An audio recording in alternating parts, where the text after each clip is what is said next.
Felipão, vamos aí, vamos começar a falar da rodada, vamos falar de coisas que aconteceram ontem, porque, velho, que rodada foda pros treinadores, né? Eu diria foda porque, assim, além de o fato de ter muita gente na Berlim e treinador caindo, como é o caso aí do Quinteiros lá no Grêmio, e a gente vai falar bastante de Quinteiros, vai falar bastante de Grêmio, é, os times que trocaram de técnico, por exemplo, o Fluminense, que troca o Mano na primeira rodada, vem de 4 vitórias seguidas com o Renato. Aí o Santos Sim. mete o auxiliar César Sampaio, depois sai do caixinha e ganha o jogo. Então, tipo assim, eu sinto que tem cada vez mais animados os times a trocar, porque os times estão trocando, estão tendo resultados imediatos, né? E diante disso, assim, a gente viu a queda, e eu acho que é o primeiro assunto mesmo, a gente falar de Quinteiros. A gente viu a queda do Quinteiros ontem. O, o Quinteiros tomando de 4-1 do Mirassol. Eu não assisti a partida, a gente estava ao vivo aqui com o Edu Falaschi na hora, mas fui trocar ideia com o Nando, um dos meus grandes amigos e gremista, e soube que o Grêmio, cara, assim, ele falou, parecia que os jogadores estavam entregando a paçoca. Não estavam dando. Ele falou, nunca vi o Grêmio entregar um jogo na vida, mas foi o que eu senti animicamente desse jogo. De fato, há um problema muito grave do elenco. Havia um problema muito grave do elenco com o treinador, com os métodos de trabalho do treinador, que nunca conseguiu imprimir seu ritmo e que gerou a demissão aí do Quinteiros. E aí é importante a gente voltar à fita, né? Porque o técnico que o Grêmio queria não era o Quinteiros. O técnico que o Grêmio queria era o Pedro Caixinha, que estava praticamente acertado com o Grêmio. Estava praticamente acertado com o Grêmio. E o Santos atravessou. O Santos atravessou porque tinha perdido justamente o Quinteiros. O Quinteiros respondeu que não queria trabalhar na Vila Belmiro depois de negociar um mês com o Santos com o Alexandre Galo naquela oportunidade.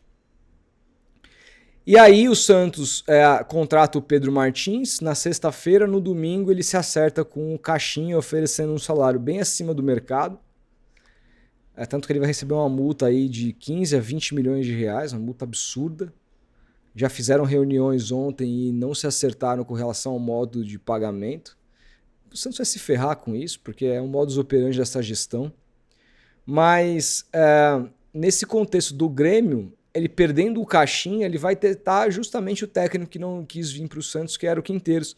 E qual que era a sacada do Quinteiros? O Quinteiros ele pega o Vélez, ele treinou, o Quinteiros por onde ele passou ele foi campeão, tá? Ele foi campeão no Colo-Colo, depois de muito tempo no Chile, pegou um Colo-Colo que brigava lá embaixo e transformou o Colo-Colo, e a partir da defesa, tá? A partir do jeito de marcar, ele melhorou demais o time, foi campeão Colo-Colo, aí foi pro Vélez. O Vélez no ano anterior, quando ele chegou, tinha brigado para não cair, se salvou na última rodada. Ainda tinha rebaixamento no Campeonato Argentino.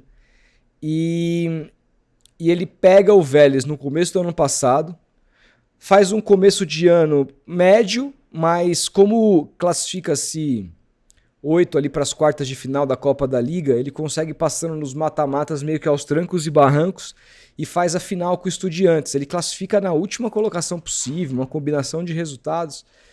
E aí faz final com o Estudiantes, do Eduardo Domingues, e perde a final para o Estudiantes.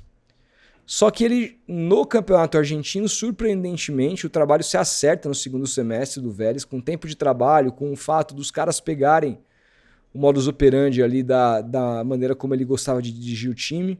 Era um time absolutamente modesto, que ele aposta muito em jovens, em jogadores assim meio refugos assim. E ele com uma defesa absurda, nível Muricy no São Paulo, nos melhores momentos do São Paulo em defesa aqui no Brasil, assim. 0,8 gol por jogo. Pra você ter uma ideia, o Abel ano passado no Palmeiras tomou 1,1 por jogo, que é uma média boa. O cara tomou 0,8. Então ele acertando muito a defesa, quem teve o melhor ataque foi o Racing, mas na defesa ele foi campeão argentino. Não só isso, ele se classifica para a Copa da Argentina, final contra o Central Córdoba, acaba perdendo também. E vai para a Supercopa da Argentina, novamente eles pegam o Estudiantes, novamente perdem. Mas ele é campeão argentino, que é o torneio mais importante do ano na Argentina. Ele coloca o Vélez de novo na Libertadores, direto na fase de grupos. Vélez que tá bem nesse início de Libertadores, trocou de treinador, perdeu alguns jogadores, e aí ele vai para essa renegociação com o Vélez. Ele exigia mais investimento do Vélez. O Vélez hoje não tem capacidade de fazer os investimentos que ele gostaria. Ele negocia com o Santos, não gosta do projeto, mas é convencido pelo Grêmio de ir pro Grêmio. Eu, na época, fiquei bastante puto, Felipe, porque eu queria muito o Quinteiros no Santos. Eu acho que o jeito do Quinteiros de jogar, que é uma marcação diferente do que a gente está acostumado no Brasil, mais individualizada, um jeito de marcar em bloco médio e não tanto pressão, mas ser muito compacto e ter um jogo direto, eu acho que potencializaria na minha cabeça os jogadores do Santos, o perfil de elenco que o Santos tinha na época que o Santos negociou com o Quinteiros, é uma época pré-Neymar e tudo mais. Se bem que a gente já tá vivendo uma época pós-Neymar também, a gente vai falar daqui a pouco sobre isso. Eu não sei se é uma época Neymar mais, eu acho que acabou ontem, vamos trocar essa ideia daqui a pouco. Mas, aí veio o Santos, negocia o Caixinha e eu falei, cara, eu acho que os dois erraram aqui. Eu acho que o Caixinha tinha muito mais a ver com o Grêmio e o Quinteiros muito mais a ver com o Santos, com o perfil de elenco, do que o contrário. E não deu outra, os dois treinadores aí com 3 meses e meio de trabalho acabam demitidos no mesmo período aí, uma diferença de uma rodada um para o outro. E aí, falando propriamente do Quinteiros, porque do Caixinha a gente já falou bastante ao longo dessas lives, tem uma questão aqui que é nitidamente algo que não se encaixou, Felipe, que é a gestão de grupo, né? O Quinteiros é um cara, dizem que é um cara muito difícil, um cara duro, um cara muito exigente. E mais uma vez um técnico que vem de fora do Brasil com esse tipo de perfil não encaixa no Brasil pela cultura do Brasil de ter o famigerado paizão. Imagina você ter o Renato Gaúcho, que é o cara que pega todo mundo no colo, e vem um cara exigente te mandando fazer coisas que você não está acostumado. E aí, assim, nessa hora, na hora que o time começa a perder pra caramba e tomar goleadas, vai pesar sempre pro lado mais frágil, que é o lado do treinador. O que eu tenho a dizer aqui sobre o Quinteiros é que eu continuo achando ele um excelente treinador, o currículo dele fala por si, mas eu acho que ele vai ser difícil ele encaixar um trabalho com as características dele na cultura do futebol brasileiro. Porque, infelizmente, a cultura do futebol brasileiro tem essa coisa de você... Ontem o César Sampaio, por ser um cara legal, fez os caras do Santos correrem mais do que vinham correndo, velho. Por que será? Né? O Pituca deu uma entrevista recentemente pro Benja e ele fala, o Carille era um cara mais paizão, o Caixinha já é um cara mais distante, muito profissional. Você entendeu? E os caras correm pelo paizão. Não adianta. Independentemente da tática, daqui a pouco a gente pode falar um pouquinho também disso.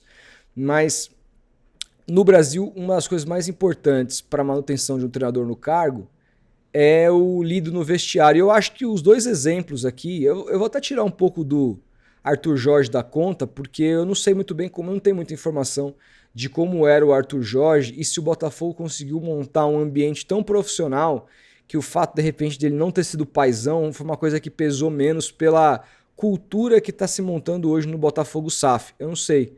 Mas o que eu vejo de Abel Ferreira e JJ, que foram os caras aqui que vieram de fora e fizeram mais sucesso, é que são caras que, embora sejam muito profissionais, caras que sejam muito exigentes, inclusive com o sono do jogador e tudo mais, são caras que de alguma maneira conseguiram entender um pouco do futebol brasileiro na cultura do vestiário. Sabem quando tem que abraçar o jogador, sabe quando tem que entrar na resenha, dar uma risada, sabe quando tem que, tirar o peso do treino, do dia a dia. Eu vejo caras muito inteligentes nesse lido com atletas. E aí quando você chega no Brasil querendo o seu bambambam e não sei o que, mandar em todo mundo, você pode ser quem for, o campeão argentino. Irmão, os caras vão te derrubar. E eu vejo muito isso que aconteceu com o Quinteiros. Isso quer dizer que, hoje o Santos está sem técnico. Quinteiros está no mercado, você aceitaria?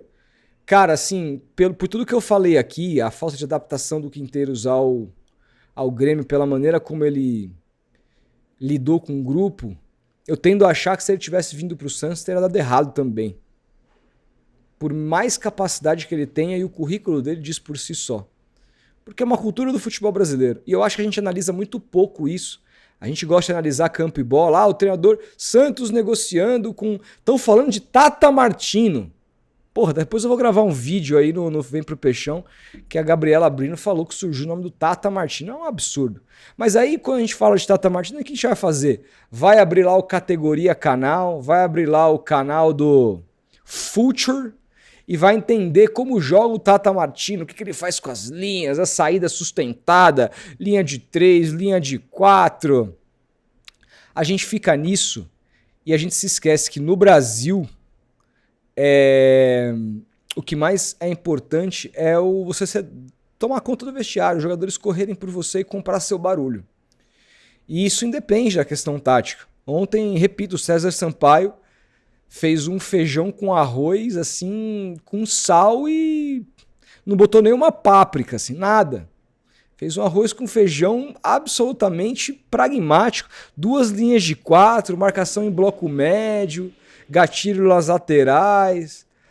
Nada demais, cara. Tipo assim, o Felipão, você pega um time da Várzea, não conhece os caras, vai meter 2 linhas de 4 pra se garantir ali, porque... Já fiz isso como treinador. Então, já. Cara, não tem como. É a saída e ganhei, mais... hein? Então, e ele vai e faz isso e o bagulho dá certo. Por quê? Porque os caras compraram o barulho dele, até porque o César Sampaio é um monstro de pessoa, né? Um cara maravilhoso, cara... Capitão América em 99. Ontem ele chorou na coletiva, falou que o Santos que foi o clube que abriu as portas para ele quando ele tinha 13, 14 anos de idade, que ele quer contribuir de volta com o clube. Pouca gente sabe, mas o César Sampaio foi bola de ouro da bola de prata da Placar, jogando pelo Santos como camisa 5, primeiro volante. De tanta bola que esse cara jogou. Esse cara fez 4 gols na Copa de 98. Fez 2 gols na primeira fase, eu acho, e 2 gols contra o Chile. Aquele 4-1, 2 gols do Ronaldo, 2 gols dele. Monstro de jogador. Só jogou essa Copa do Mundo, infelizmente, mas... Por que não deixar César Sampaio no Santos? Então, cara, porque eu acho que não há convicção. A gente pode falar sobre isso no eventual outro corte, mas para ficar na questão do Quinteiros e para pegar esse paralelo, o César Sampaio, na entrevista, ele mostra como ele entrou na mente dos caras, como ele conseguiu unir o grupo, como ele conseguiu convencer os caras a todo mundo contribuir, a ninguém falhar, a todo mundo fazer direitinho a sua função. E no futebol brasileiro, ele mesmo fala isso, cara, os jogos estão muito parelhos, todo jogo está muito parelho. Então, um detalhe está definindo os jogos. Ele conseguiu mobilizar os caras, mudou o jeito de marcar, mudou... E deu certo. E aí você pensa, beleza, porra, um cara desse, brasileiro, que faz o simples, eu vou buscar um estrangeiro no meio de uma temporada que fala difícil, que corre risco de azedar aqui a minha relação com os jogadores. Tem muito disso, sabe? Então, hoje, estamos aí, o Grêmio e o Santos, por exemplo, sem técnico. Outros técnicos, daqui a pouco a gente vai falar, estão absolutamente na berlinda. A gente não sabe quem serão os nomes. O Santos, assim, a informação é que o São Paulo deve negar o Santos. A informação é essa. Falamos disso aqui ontem. Mas não negou oficialmente ainda e também é a informação que o Santos tentará convencê-lo a mudar de ideia. Eu acho muito pouco provável que isso aconteça. Acho que vai zerar o jogo de novo, vai ficar ali, o Santos vai voltar à busca por um outro profissional. E, eventualmente, se o Santos me ganha do São Paulo no Morumbi, 2 vitórias do César... Cara, a gente conhecendo o futebol hoje em dia e depois da entrevista que ele deu maravilhosa, eu não sei, velho. Não sei. Olha o Felipe Luiz aí. Entendeu? Exatamente. Que é outro exemplo. César Sampaio foi durante muito tempo e como diz o Caio Capita, a gente copia o que tá dando certo. Então, o Felipe Luiz lá, por que o César, que foi muito mais jogador que o Felipe Luiz, que foi um baita jogador, não pode ser esse cara também? E tendo trabalhado com o Tite, ele citou muito coisas que ele aprendeu com o Tite na coletiva de ontem, sobre como fazer coberturas e tudo mais. Então, assim, a gente não sabe o que vai acontecer, mas o que a gente sabe é que, fundamentalmente, cada vez mais no Brasil, essa cultura predomina com relação ao lido com o jogador. Eu acho que é por isso que o Quinteiros caiu. Eu acho que ficou uma impressão muito errada de que o Quinteiros é uma porcaria pelo esse trabalho ter sido tão fraco como foi. Mas ele não é. Ele é 1000 vezes melhor que o Pedro Caixinha. O currículo dele diz isso. Agora, o ponto é, Felipe, o Grêmio, o que o Grêmio vai fazer? Porque a gente tem alguns cenários, né? O São Paulo pega o Santos no final de semana com o Zubeldia pressionado. Se o Zubeldia não venceu no Campeonato Brasileiro ainda. Se o Zubeldia... se o Santos vence o São Paulo no Morumbi, a chance do Zubeldia cair e o Dorival assumir segunda-feira é muito grande, na minha visão. E aí o Zubeldia pode ser um cara que movimente esse mercado. De repente o Grêmio pode esperar. O Vojvoda, daqui a pouco a gente vai falar, eu acho muito pouco provável que o Fortaleza o demita pelo histórico dali e tudo mais da relação. Mas você tem o Pepa, por exemplo, que também vem de 4 jogos, o Sport foi estuprado pela arbitragem nos 3 primeiros jogos, é verdade, mas até agora o Sport não tem vitória e o Pepa, tem muita gente, inclusive eu vi o Felipe Luna esses dias, jornalista lá de Pernambuco, um cara que eu sou muito fã, pedindo a cabeça já do Pepa, existe essa pressão, é mais um técnico no mercado, o Caixinha está no mercado, você tem Mano Menezes no mercado, que saiu aí com o Fluminense, tem o Diniz no mercado. Qual a direção? O Tite está no mercado, embora, segundo Marcelo Teixeira, o Tite não assumiu o Santos, porque está de olho ou na Europa ou na Arábia Saudita para o meio do ano. Não quer assumir nada agora. O que você acha que com esse elenco que o Grêmio tem hoje, que tipo de técnico você acha que o Grêmio vai acabar contratando? Para qual direção você acha que o Grêmio vai acabar tomando, Felipe? Cara, eu acho que o nome óbvio, e acho que um nome bem forte, é o do Mano Menezes. Acho que o caminho tá aberto pra chegada do Mano. Mas ele trabalhou no Inter e tal. Mas o time que ele tem identificação de verdade... Grêmio. Então, o time que ele tem identificação de verdade no Sul é o Grêmio. O time que ele tirou da Série B, que ele levou pra final da Libertadores no ano seguinte. Ele fez um ótimo trabalho, enfim. Acho que chegou a hora do Mano voltar ao Grêmio. E é o nome mais óbvio, cara. Dentre os brasileiros aí, o Tite a gente não sabe, né? O Tite fica nessa de não querer assumir nenhum time nesse momento, é um direito dele. A passagem no Flamengo foi bem desgastante, ficou uma rusga, ficou algo arranhado ali. Esperava-se muito do trabalho do Tite, não foi o que a gente viu. A gente viu um trabalho que começou muito bem, que parecia que ia, e foi definhando ao longo do período que ele ficou lá, muito por uma questão também extra-campo, e acabou caindo. E eu acho até surpreendente o Tite não assumir nenhum time nesse momento. Mas tem um aí que pode balançar o coração dele, a gente sabe quem é, a gente vai falar daqui a pouco. Mas sobre o Grêmio é isso, cara. Sobre o Grêmio é isso. Eu acho que fica um sentimento de frustração pelo trabalho do Quinteiros, assim. Depositou-se muita esperança no trabalho dele, pelo que ele fez no Vélez, sobretudo na questão defensiva e tal. E o que a gente viu do Grêmio foi um deserto de ideias, né? Ele tentando algumas coisas e o time não encaixando. Vendo a crítica de alguns torcedores gremistas nas redes sociais, muitos apontam também a culpa para o elenco, para alguns jogadores que, segundo esses torcedores, fizeram corpo mole, quiseram derrubar o treinador, não se esforçaram o suficiente para entender as ideias do Quinteiros e colocá-las em prática. A gente sabe que quando um grupo não abraça a ideia de um técnico, simplesmente a corda estoura pro lado mais fraco, que é do treinador. Não vão demitir um elenco inteiro, vão demitir o técnico e contratar outro. E a gente tem visto, né, cara, que no futebol brasileiro ainda predomina muito essa questão que você abriu falando aí no seu comentário do técnico paizão, né? Renato Gaúcho, que muitos criticavam no Grêmio, não consegue mais, etc, não dá. Olha aí, o técnico que o Grêmio procurou primeiramente, que foi o Caixinha, caiu na terceira rodada. E o técnico que o Santos queria, cai na quarta. E o Fluminense, que tava com o Mano Menezes, com problema de vestiário, com problema de lido com o jogador, com gestão de grupo falha, o Renato Gaúcho chega e emenda 4 vitórias seguidas, ganhando do Corinthians em Itaquera, jogando bem, jogando um futebol que a gente se acostumou a rotular os times do Renato, de toque de bola, de envolvimento. E tudo o quê?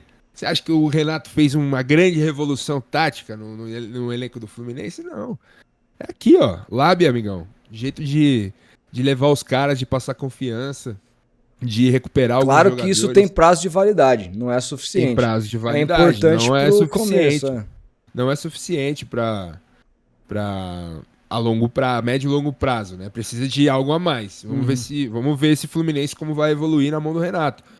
Mas o fato é que, cara, ainda faz diferença, né? E o Quinteiros, um cara novo, chegando no futebol brasileiro, já querendo implementar suas ideias, talvez faltou um pouco desse lido do dia a dia, de conseguir ganhar a confiança dos caras e desempenhar um trabalho melhor no Grêmio. Foi algo que é bastante frustrante, porque eu confesso que depositava uma esperança no Quinteiros, achei que ele pudesse ter feito um trabalho bem melhor no Grêmio e não foi isso que a gente viu, foi pelo contrário. É um time muito exposto defensivamente, com muitas falhas, com jogadores individualmente muito mal, questões de posicionamento, de jogo com bola também muito pobre, de muita ligação direta, de muito bicão pra frente. Então, é um time totalmente desorganizado, tanto sem bola quanto com bola. Não apresentou nada o time do Grêmio e, obviamente, merecidamente também caiu aí na quarta rodada. Vamos ver quem o Grêmio vai trazer. Eu acho que o nome mais óbvio nesse momento pro Grêmio é o Mano Menezes. Cara, tô com você, mas eu não sei não, cara, se essa diretoria vai buscar o Mano. Tem um pouco de... Essa diretoria do Grêmio gosta de dar uma inventada. Eu acho que o nome óbvio é do Mano, até porque olhando pro perfil do elenco do Grêmio, cara, precisa de um trabalho consistente, minimamente consistente, porque eu acho que o ano do Grêmio é sul-americana, cara, com esse elenco aí. Entendeu? E aí, bom, talvez encaixe com o trabalho do Mano. Aqui na matéria do Globo Esporte fala um pouco dos bastidores da queda, ó. Fala que o Gustavo Quinteiro chegou a Mirassol pressionado, somava-se com o treinador a derrota em casa para o Flamengo. Além disso, carregava desde o gauchão uma sequência de atuações ruins, mesmo quando vencia. Aqui fala um pouquinho dos resultados. Apesar das goleadas contra Caxias, São Luís e Pelotas, quando começaram os duelos contra times de padrão Série A, as dificuldades ficaram muito evidentes. Contra uma turma de elite, o Grêmio de Quinteiros conseguiu apenas 2 vitórias, diante do Juventude e do Atlético Mineiro. E esse jogo contra o Atlético dominou o Grêmio na arena que eu assisti. No mais, foi derrotado pelo Inter, Ceará, Flamengo e Juventude 2 vezes e agora Mirassol. E ainda o Grêmio sofreu, né, nas fases contra o São Raimundo e o Atlético pela Copa do Brasil. Depois da derrota contra o Flamengo, a direção bancou o treinador, lhe deu sobrevida até pelo menos o Grenal no próximo sábado. Mas tinha o Mirassol e aí com a goleada a coisa ficou insustentável. A direção viajou até o interior de São Paulo com a expectativa de que o quadro negativo começasse a ser revertido. Ao contrário, veio uma atuação pior ainda que deixou o presidente Alberto Guerra envergonhado, conforme disse em entrevista coletiva na qual anunciou a saída do técnico. O requinte de crueldade veio nos pés de Reinaldo, que fez fazer a lei do ex. 2 vezes. E ele, saiu muito criticado do Grêmio e tal. Terminado o jogo, os integrantes do departamento de futebol se reuniram com Quinteiros e comunicaram o fim da sua passagem após 4 meses. A conversa durou mais de meia hora. E aqui tem os números, né? 20 jogos, 9 vitórias, 5 empates, 6 derrotas. Um aproveitamento superior ao do Caixinha, embora num campeonato mais fraco que ele tenha disputado, que é o Gaúcho, em detrimento do Paulistão, né? 34 gols marcados. E aqui pra mim tá o grande X da questão. Tomar 23 gols em 20 jogos é um aproveitamento de defesa bem pior do que ele tinha no Vélez. E aqui pra mim tá a grande questão desse trabalho. Mas assim, a gente lendo só o aproveitamento não dá pra tirar muita coisa. Vendo jogos que ficava muito evidente que o Grêmio não tinha padrão de nada, era um time muito bagunçado mesmo. Depois o técnico foi ao vestiário, conversou com os atletas e se despediu. Em respeito, o grupo aplaudiu Quinteiros e a comissão técnica. Isso é interessante. No estádio municipal José Maria de Campos Maia, o presidente Alberto Guerra estava acompanhado do vice de futebol Alexandre Rossato, do diretor Guto Peixoto, do executivo Luiz Wagner Vivian. Ele disse aqui, o presidente: eu posso assegurar que os treinos eram muito bons. Os jogadores estavam satisfeitos com o nível de treino. Só que infelizmente as coisas não estavam acontecendo dentro de campo. A direção está aqui para arriscar também, fazendo o melhor para o Grêmio. A gente viu erros individuais de jogadores que não vinham jogando mal. Isso não pode ser só na conta do treinador. Infelizmente, não dá para trocar o presidente agora. Caralho, dá para trocar o jogador, não dá para trocar os jogadores, aí acaba estourando no treinador. Infelizmente, não dá para trocar de presidente, só faltou falar. Porra, que pena que eu tô aqui, eu posso sair a qualquer momento se vocês quiserem. O Quinteiros, de Sábato, né, que era o seu auxiliar, Maximiliano Quesada, e o filho dele é outro que tem filho no departamento. Além do preparador físico Hugo Roldan, deixaram o estádio já demitidos, mas no mesmo ônibus dos jogadores da direção. Que merda isso aqui, é puta climão. Foram pro hotel, jantaram na madrugada e retornaram com a delegação em voo fretado. Desde que foi anunciado, o Quinteiro somou 109 dias à frente do Grêmio. E o Grêmio hoje está na zona do rebaixamento do Campeonato Brasileiro. Um início bem do ruim. Né? E é isso. Vamos ver agora se o Quinteiros vai pintar como uma oportunidade para algum time brasileiro que está sem técnico, ou se ele vai acabar voltando para o futebol sul-americano, que eu particularmente acho a maior tendência.